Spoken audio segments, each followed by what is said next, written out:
Putin e Lukashenko tentaram de todas as formas possíveis, durante anos, transformar a fronteira polonesa em um laboratório de caos.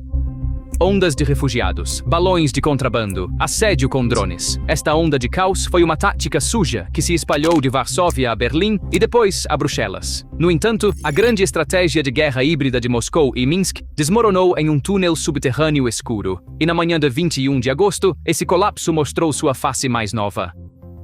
Guardas de fronteira letões detiveram 28 pessoas que haviam entrado no país a partir da Bielorrússia através de um túnel subterrâneo escondido. Este túnel, a mais recente obra de Lukashenko, descoberto pelos guardas de fronteira letões na cidade de Kraslava, na fronteira entre a Letônia e a Bielorrússia, tinha 30 metros de comprimento. Sua entrada estava cuidadosamente camuflada com musgo. Sua abertura ficava a apenas 20 metros da fronteira. Todos os 28 foram enviados de volta para a Bielorrússia, e isso não foi coincidência. Nos próximos minutos, vamos mostrar como essa guerra subterrânea realmente funciona, porque a maior campanha de pressão híbrida do mundo continua terminando em um buraco no chão, e o que tudo isso significa para Putin e Lukashenko. Mas primeiro, um pequeno pedido. Análises independentes de guerra e geoestratégia como esta estão sendo suprimidas por algoritmos ultimamente. Inscrever-se, curtir o vídeo e deixar até mesmo um comentário de uma palavra nos ajuda diretamente a superar isso. Agora, vamos começar. Aquela incursão no túnel em 21 de agosto foi, na verdade, o colapso da última tentativa de Lukashenko e Putin. De acordo com o relato oficial da Frontex, a Agência Europeia da Guarda de Fronteiras e Costeira, os órgãos estatais do regime de Lukashenko estão participando na construção dos próprios túneis que os migrantes usam para entrar ilegalmente na União Europeia. E este não foi um incidente isolado. O próprio Serviço de Fronteira da Letônia confirmou que já era o segundo caso de túnel registrado em seu território. Apenas semanas antes, a Lituânia encontrou exatamente a mesma coisa. No dia 28 de julho, as autoridades lituanas descobriram um túnel cavado da Bielorrússia em direção à fronteira lituana, uma passagem inacabada de 4 metros que chegava sob a cerca da fronteira perto da aldeia de Letongeres, no município de Druskininkai. Tinha sido cavado a cerca de 1,5 metros de profundidade. Suas paredes reforçadas com troncos e tábuas de madeira e sua entrada bielorrussa escondida sob tecido de camuflagem. Os guardas lituanos só o localizaram com equipamento de detecção especializado fornecido por seus colegas poloneses. A lição de tudo isso é simples. Toda vez que um portão é fechado acima do solo, as pás não param. Elas simplesmente se movem para o subsolo até o próximo trecho silencioso da floresta.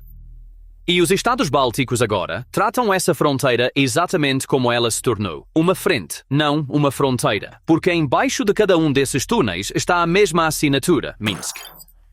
Lukashenko é tanto o anfitrião quanto o subcontratado desta guerra subterrânea.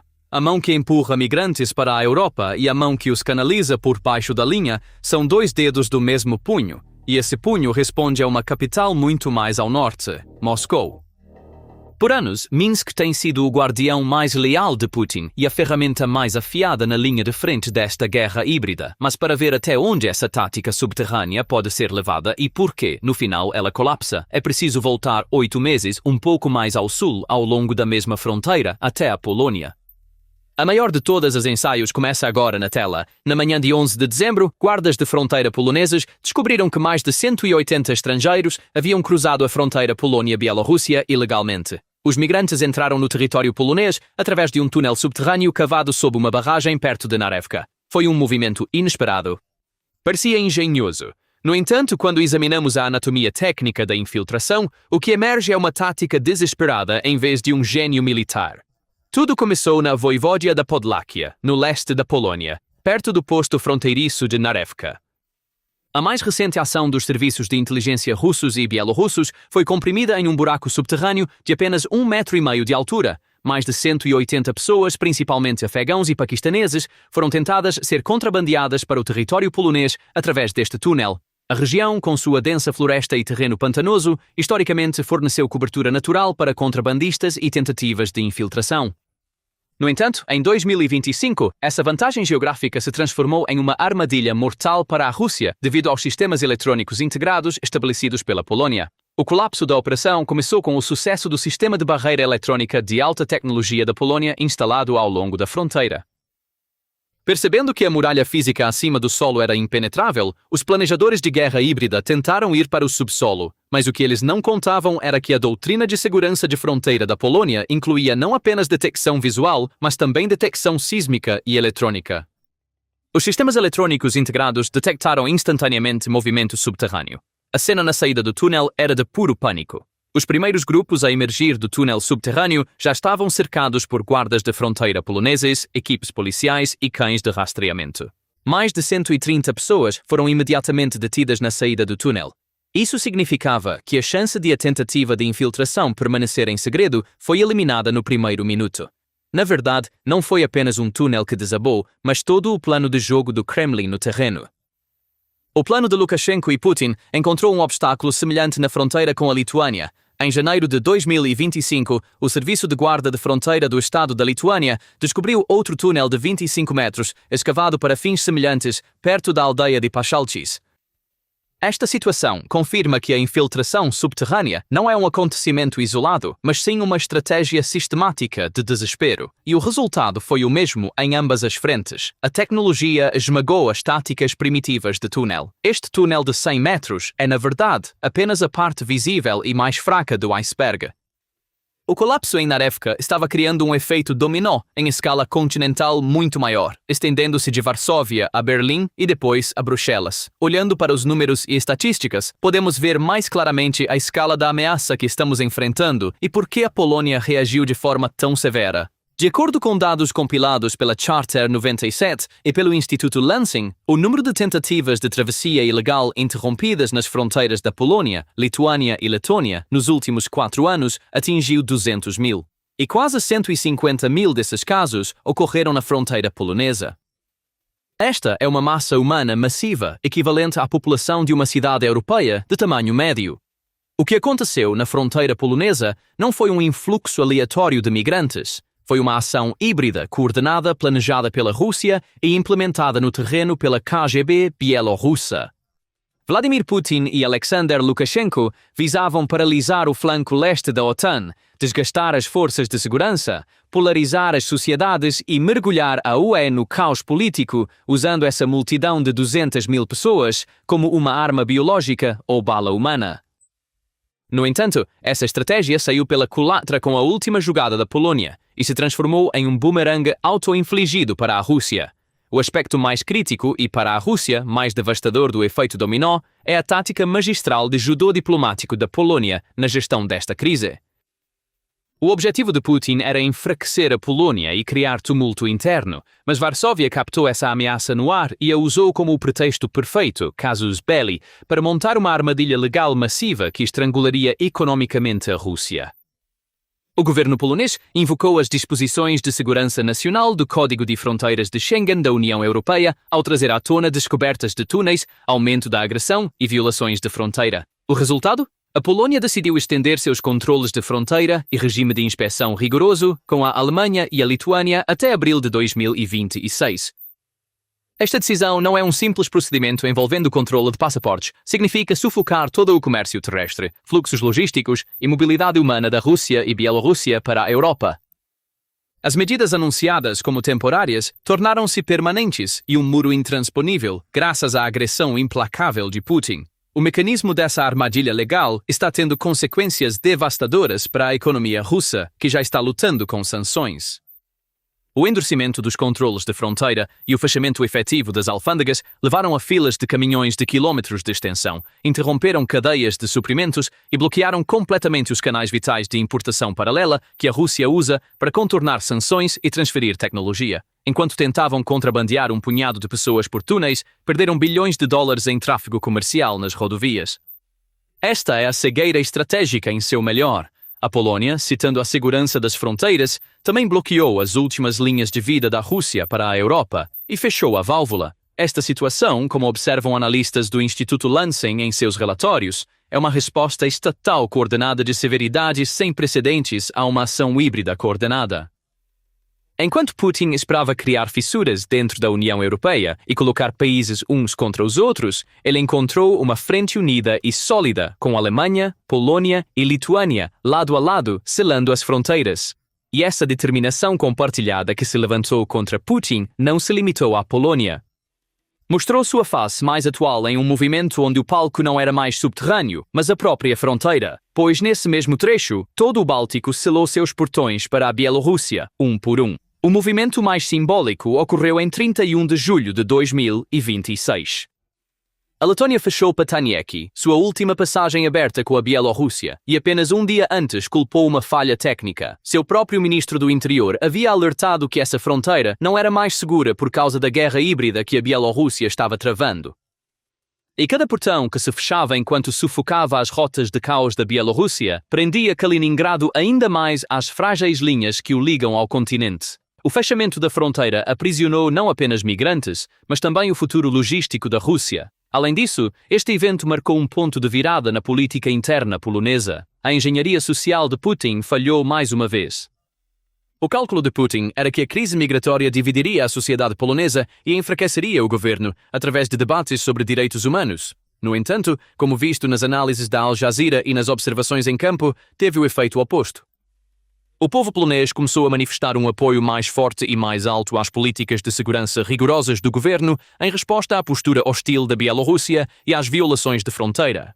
A raiva por não sermos os bodes expiatórios fortaleceu os reflexos defensivos da Polónia e criou um senso de unidade nacional. Quando as imagens do túnel foram exibidas na televisão, ninguém perguntou: por que estamos fechando as fronteiras? Todos começaram a dizer em uníssono: por que não as estamos fechando mais rigorosamente? A operação de guerra psicológica de Moscou transformou-se em uma pedra que aguçou a consciência nacional da Polônia. Essa consolidação social deu a Varsóvia crédito político ilimitado para tomar medidas mais agressivas, intransigentes e ousadas contra a Rússia. O túnel foi cavado para testar a determinação da Polónia, mas aquele buraco se tornou o túmulo da influência da Rússia na Europa. Este efeito dominó não se limitará à Polónia. O sucesso da Polônia em tecnologia de barreira eletrônica e sensores sísmicos está estabelecendo um novo padrão em toda a linha da Europa Oriental, desde a Finlândia até a Romênia. Paredes de concreto antigas estão sendo substituídas por paredes inteligentes que detectam cada movimento.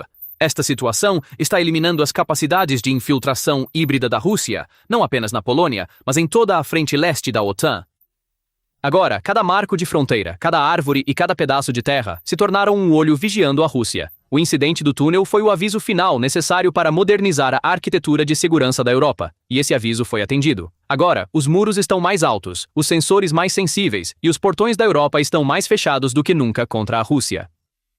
Se o incidente do túnel em Narevka foi a face fria e insidiosa da guerra híbrida, os últimos movimentos da Polônia e da Alemanha são a evidência mais concreta de quão próximas as coisas estão de uma guerra quente e cinética.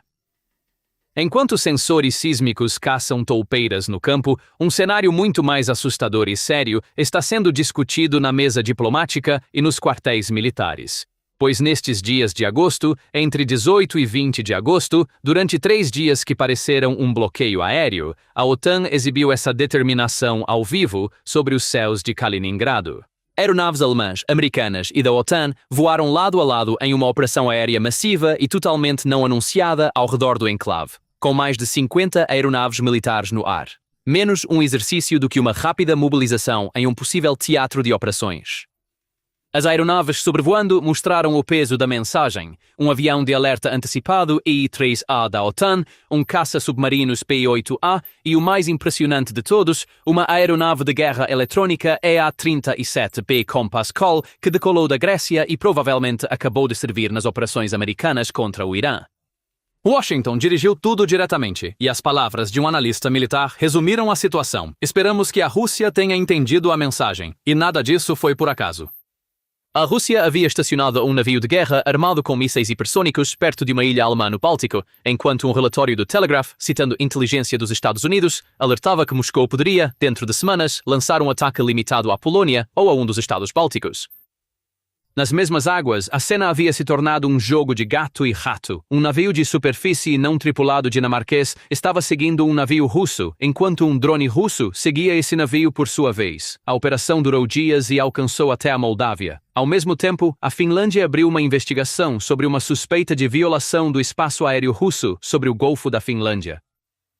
De acordo com documentos vazados, a Rússia construiu 10 bases de drones ao longo das fronteiras ucraniana e bielorrussa, várias capazes de alcançar até mesmo Varsóvia. Enquanto isso, no Mar Negro, em 20 de agosto, um F-16 romeno destruiu um drone marítimo russo carregado de explosivos perto do campo de gás Neptune Deep. Assim, os túneis sob a Bielorrússia são apenas a frente mais silenciosa desta campanha híbrida.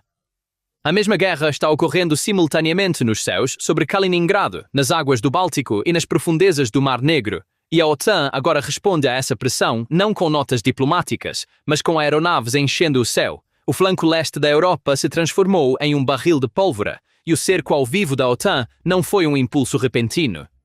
A doutrina por trás disso havia sido elaborada meses antes, quando um general polonês transformou um ultimato diretamente em Kaliningrado. A Polónia não está mais apenas esperando defensivamente, está elevando sua doutrina de ataque preventivo e dissuasão ao nível de ameaça ativa.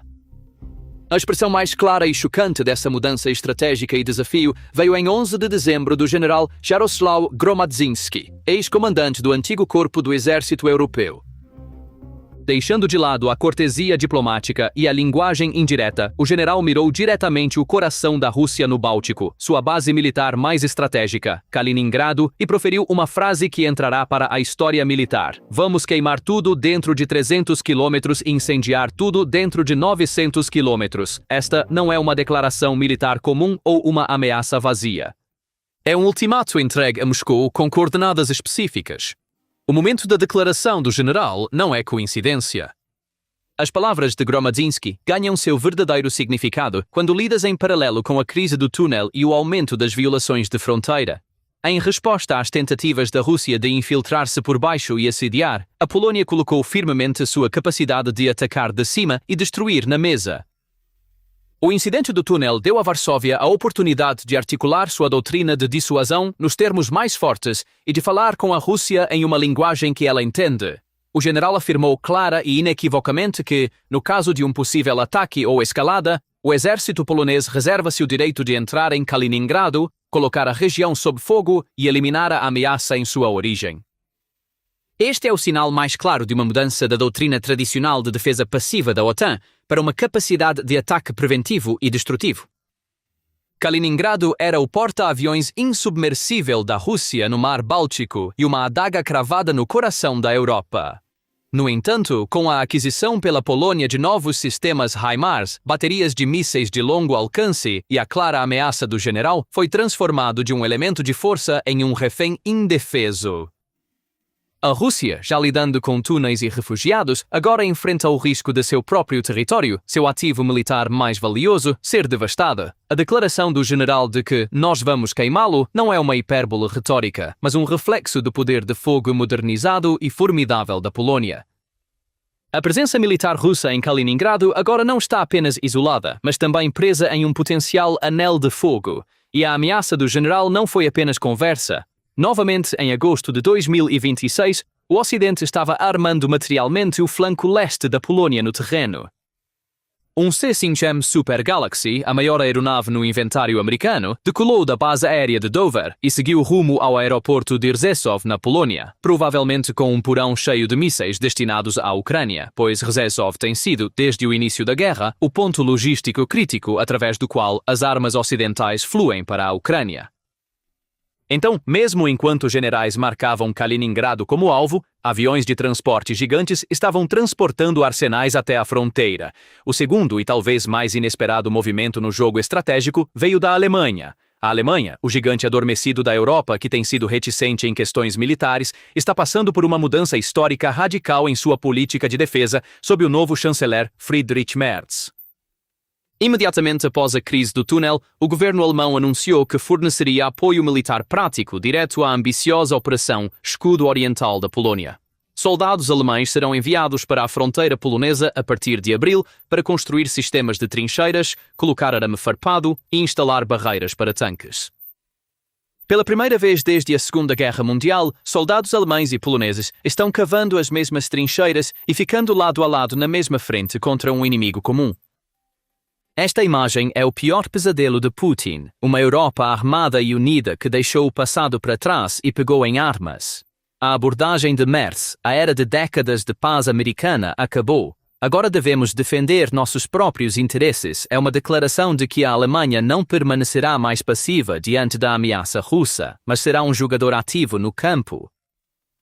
Esses movimentos estão transformando a fronteira polaco-alemã em uma linha de aço impenetrável para a Rússia. Trincheiras profundas contra túneis, barreiras de tanques impenetráveis contra infiltrações híbridas. O flanco oriental da OTAN não é mais apenas uma aliança no papel, mas uma fortaleza fisicamente reforçada com concreto e aço, pronta para o ataque. A capacidade da Polônia de isolar Kaliningrado, combinada com o enorme apoio logístico e militar da Alemanha, interrompe a margem de manobra da Rússia no Báltico. Enquanto Putin esperava enfraquecer a Polônia com túneis imigrantes e dividir a OTAN, ele se deparou com uma aliança determinada, armada até os dentes e ameaçando incendiar Kaliningrado. A profundidade estratégica da Rússia evapora diante da determinação da Polônia. E isso não foi uma mera promessa. Nos meses seguintes, tornou-se uma realidade concreta no campo. Em abril de 2026, a Alemanha enviou unidades de engenharia para a Polônia em uma missão de 2 anos para ajudar diretamente na construção da linha defensiva Escudo Oriental de 700 km, que a Polônia havia começado em novembro de 2024 ao longo de suas fronteiras com a Rússia e a Bielorrússia. Nesse mesmo período, a 45ª Brigada Blindada permanentemente estacionada da Alemanha na Lituânia também cresceu. Em 5 de fevereiro de 2026, 2 batalhões de combate adicionais foram anexados, elevando sua força para aproximadamente 1.800 soldados. O peso da brigada está se concentrando em Rudninkai, a apenas 30 km da fronteira bielorrussa. E em julho de 2026, tanques alemães realizaram uma marcha rodoviária de 220 km da Polônia para a Lituânia, diretamente através do crítico corredor de Suwałki, o primeiro movimento blindado dessa escala já realizado através do corredor. Portanto, a movimentação anunciada meses antes já não estava apenas no papel. Tanques alemães, exatamente naquele ponto fraco em Suwałki, foram fisicamente deslocados para o flanco leste. E uma vez que todas essas peças se encaixaram, apenas um veredicto restou. A equação agora mudou completamente. As táticas de zona cinzenta da Rússia, túneis e arma migrante são ineficazes e fracas diante das preparações militares preto e branco da Polônia e da Alemanha. Trincheiras estão sendo cavadas, mísseis estão sendo apontados para Kaliningrado, e a Europa está começando a falar a única língua que a Rússia entende, a força bruta. Com a ameaça do general Gromadzinski pairando no ar, não é difícil imaginar os generais de Moscou olhando para seus mapas e percebendo com horror quão indefesa Kaliningrado se tornou, como ela foi encurralada. Cada trincheira cavada na fronteira é mais um prego no caixão do Kremlin. Aquele túnel miserável e lamacento de 100 metros é onde os sonhos europeus da Rússia terminaram. A guerra híbrida de Putin e Lukashenko se despedaçou contra a parede tecnológica da Polônia, sensores sísmicos e vontade inabalável. As rotas de refugiados e agentes foram fechadas tanto acima quanto abaixo do solo. Túneis foram selados, trincheiras cavadas e Kaliningrado tornou-se um refém tremendo à sombra dos mísseis poloneses. E o portão oriental da Europa fechou-se com um estrondo alto, nunca mais se abrindo para a face da Rússia. No final, a imagem é clara. A guerra híbrida que Putin e Lukashenko teceram por anos está batendo na mesma parede, acima do solo e abaixo dele, em terra e no ar.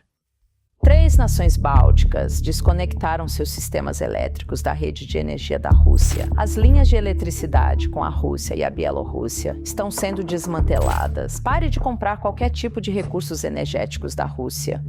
Kaliningrado foi por muito tempo o bastião mais ocidental de Vladimir Putin, um símbolo inabalável de seu poder e dissuasão. No entanto, em 19 de setembro de 2025, a muralha mais forte desse bastião não foi rompida por um ataque de mísseis, mas pelo corte de um cabo. A Lituânia encerrou o cativeiro de décadas de Kaliningrado ao cortar fisicamente sua última conexão elétrica com a Rússia. Este movimento não apenas mergulhou a cidade na escuridão, mas também privou Putin de uma de suas armas mais eficazes, a chantagem energética. E hoje, ao chegarmos a agosto de 2026, aproximadamente 1 ano e meio, se passou desde essa desconexão histórica. O sistema está operando de forma estável. O primeiro aniversário foi celebrado e o desmantelamento físico das últimas linhas de energia que conectam a Lituânia a Kaliningrado está previsto para ser concluído na segunda metade de 2026. E para Putin, este é um problema ainda maior do que a Ucrânia, porque o verdadeiro preço foi pago e continua a ser pago por Kaliningrado, lar de quase 1 milhão de pessoas. Em agosto de 2026, esta desconexão efetivamente transformou o enclave em uma ilha de energia e combustível.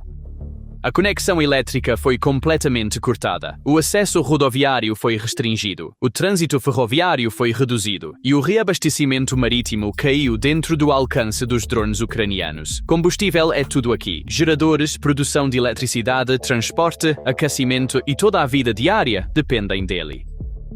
Agora vamos examinar este movimento em todas as suas dimensões, desde as passagens de fronteira até as linhas de combustível, desde o fechamento de rotas geoestratégicas até a perda de espaço de manobra para Putin entender a realidade atual de Kaliningrado. Agora, temos um pedido. Análises independentes de guerra e geopolítica como esta são suprimidas pelo algoritmo.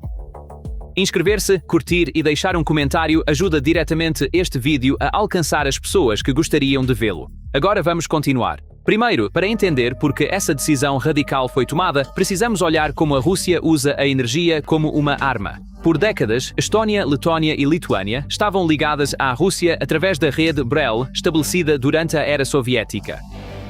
Brel é uma enorme rede elétrica projetada durante a era soviética e nomeada com as primeiras letras de Belarus, Rússia, Estónia, Letônia e Lituânia. Construída nas décadas de 1950 e 60, o principal objetivo deste sistema era enfraquecer a independência política dos países da região, integrando-os totalmente ao sistema energético de Moscou.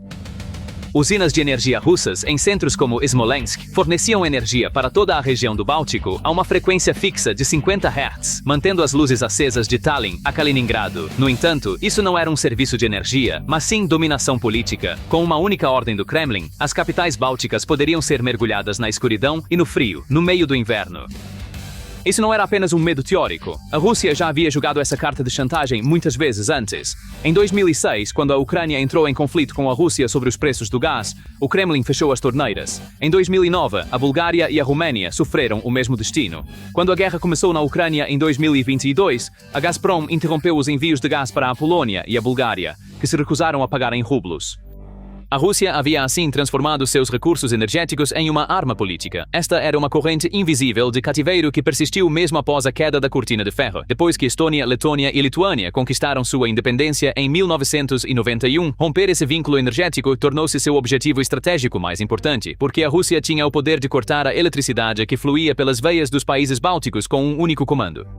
Isso era tão fácil quanto apertar um botão, e as consequências poderiam ser tão devastadoras quanto uma guerra. As luzes se apagariam, cidades seriam mergulhadas na escuridão, e hospitais perderiam suas máquinas vitais. Unidades neonatais soariam alarmes, salas de operação parariam, e o equilíbrio entre a vida e a morte em cuidados intensivos poderia ser perturbado em um instante.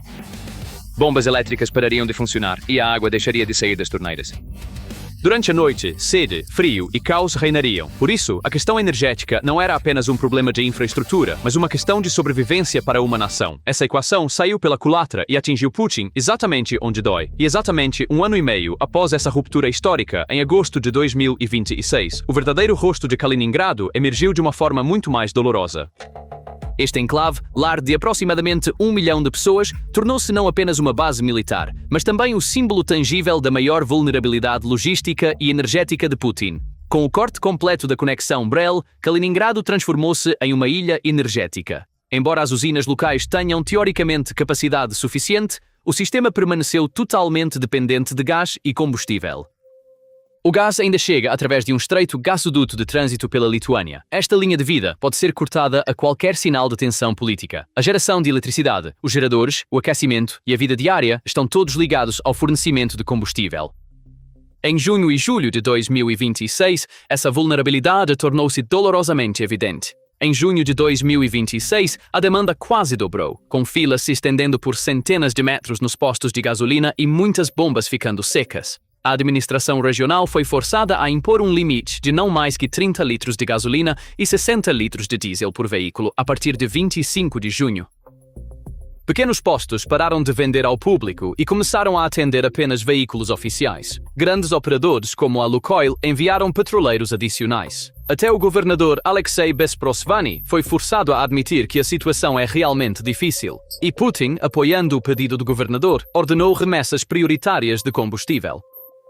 A crise, combinada com uma escassez nacional decorrente dos ataques da Ucrânia às refinarias em toda a Rússia, foi sentida de forma muito mais aguda em Kaliningrado. A cena de 1 milhão de pessoas esperando por horas em filas de combustível minou diretamente a retórica do Kremlin sobre a independência energética, bem em seu próprio posto avançado ocidental. Enquanto o diesel chegava de forma um pouco mais confiável por mar, a gasolina permanecia muito mais vulnerável porque dependia do transporte rodoviário e de balsas. As redes rodoviárias e as passagens de fronteira agravaram ainda mais a situação. Do lado polonês, apenas as passagens Grzychopki-Mamonowo 2 e Bezledy-Bagrationows permaneceram parcialmente abertas. A antiga passagem de Gronowo está fechada há muito tempo, e muitos outros pontos foram suspensos por razões de segurança. No lado lituano, enquanto a principal passagem aberta é Kybartai-Chernyshevskoy, caminhões podem transportar no máximo 200 litros de combustível em seus tanques. Qualquer quantidade além disso é recusada. Embora o trânsito ferroviário continue, há restrições rigorosas sobre mercadorias sancionadas. Passageiros viajando no trem Vilnius-Kaliningrado não têm permissão para desembarcar em território lituano. E a partir de maio de 2026, a Lituânia permitirá que caminhões transportem no máximo 200 litros de combustível em seus tanques. Qualquer excesso será devolvido na fronteira e sujeito a multa. O estreito corredor que passa pelo Suwałki Gap tornou-se crítico tanto do ponto de vista logístico quanto militar. Todas as rotas rodoviárias e ferroviárias estão restritas, congestionadas ou parcialmente fechadas. O corredor de Suwałki, por onde passa todo esse tráfego terrestre, é um corredor estreito tanto do ponto de vista logístico quanto militar. A OTAN está reforçando suas linhas de defesa precisamente aqui. Em resumo, as linhas de fornecimento de eletricidade, combustível, marítimas e terrestres do enclave estão sendo cortadas simultaneamente, e 1 milhão de pessoas estão lutando para sobreviver com o trânsito limitado que passa por este olho da agulha. Embora a rota marítima possa parecer uma alternativa em teoria, na prática ela representa o maior risco. A grande maioria do combustível agora vem dos portos de Primorsk e Ust-Luga. Os ataques de drones da Ucrânia em 2026 visaram repetidamente esses portos, causando danos às instalações de armazenamento e levando a incêndios e interrupções no carregamento. Enquanto isso, as sanções à frota sombra da Europa tornaram essa rota mais cara e arriscada. Como resultado, todas as rotas geoestratégicas e econômicas de Kaliningrado, terrestres, ferroviárias, marítimas e aéreas, foram restringidas ou colocadas sob ameaça. Para 1 milhão de pessoas, isso não é apenas um problema de infraestrutura, mas uma luta diária pela sobrevivência. Linhas de combustível, o risco de cortes de energia, longas esperas nas passagens de fronteira e reabastecimento caro. A fortaleza que Putin uma vez gabou ser inabalável agora se transformou em uma ilha frágil, lutando para alimentar até mesmo seus próprios residentes. Este é o rosto humano não apenas de uma desconexão técnica, mas também de uma derrota estratégica. E por trás deste movimento está um plano de longo prazo brilhantemente elaborado. Em uma declaração no início deste ano, o primeiro-ministro da Lituânia disse que permanecer conectado ao Brel era equivalente a entregar a Moscou uma arma carregada. Segundo ele, romper essa conexão não era uma escolha, mas uma questão de sobrevivência. Por essa razão, os países bálticos têm travado uma batalha silenciosa e determinada por décadas para se libertarem dessa dependência. A solução foi se desligar da Rússia e se conectar à enorme rede europeia NTSOE, que abrange 34 países. Este processo, que começou após a adesão à União Europeia em 2004, exigiu bilhões de euros em investimento. Lituânia, Letônia e Estônia implementaram um pacote de investimento massiva que ultrapassou 1 bilhão e 600 milhões de euros para completar esta transição histórica. Cada centavo desse dinheiro foi um investimento em um futuro seguro e independente, livre da chantagem de Moscou. O carro-chefe deste investimento foi, sem dúvida, o projeto Harmony Link. Só a Lituânia gastou 700 milhões de euros neste projeto, que a conectará à Polónia.